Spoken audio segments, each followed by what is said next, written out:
Un artiste doté d'une vision unique qui s'est concrétisée à travers un parcours de vie riche en expériences et en nouveautés. Une vie que les visiteurs du Musée national de littérature chinoise moderne ont la chance de découvrir de première main.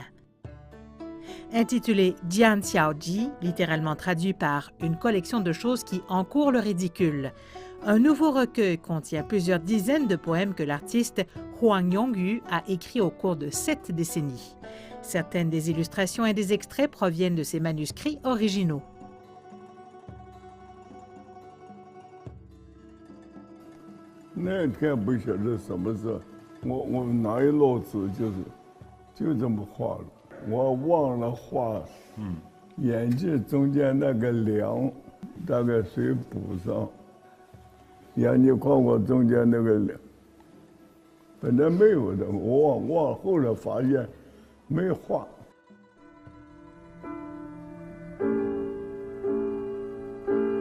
除夕晚上，天空像座花园，开满七彩会响的花，一朵朵升起，又一朵朵不见。爷爷他们到哪儿去了？变星星去了。那草上飞着的萤火虫是谁呀？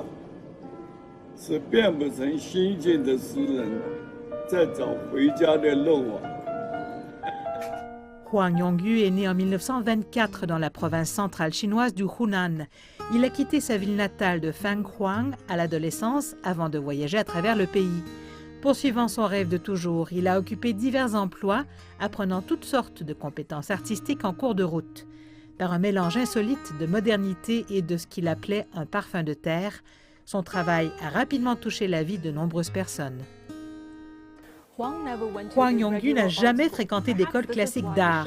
C'est peut-être pour ça qu'il fait preuve d'une telle initiative et d'une telle vitalité dans ses œuvres sans aucun schéma fixe. Tout comme Huang l'a dit un jour, la sincérité est toujours plus importante que la technique. C'est pourquoi les oiseaux chantent toujours mieux que les humains.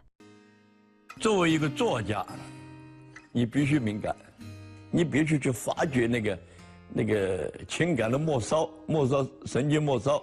一个艺术家的任务，就是要不断的去发现一些人家所没有注意到的这个东西，人家看见以后都得观众看着拍案叫绝，怎么我就没有看到这个东西呢？这么普的东西让他发现了。 Le charme unique de ses œuvres s'étend également à l'étranger. Dans les années 1990, Huang Yongyu est allé en Europe, visitant des villes comme Paris et Florence, dépeignant toutes sortes de personnes et de paysages en cours de route.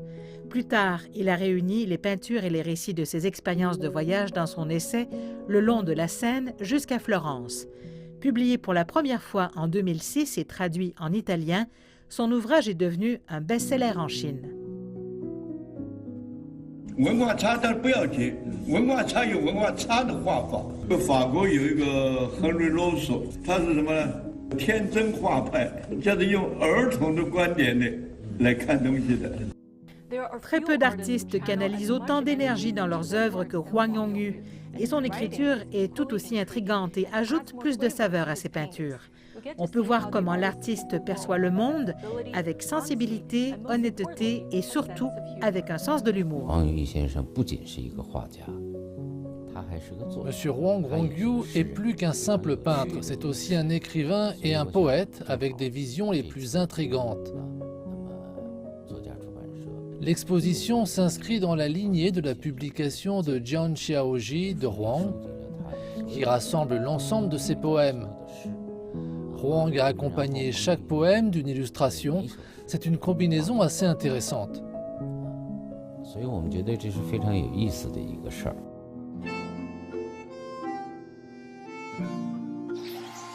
以前，聪明年轻的妈妈提醒孩子：“你以为自己还小，你都3岁了。”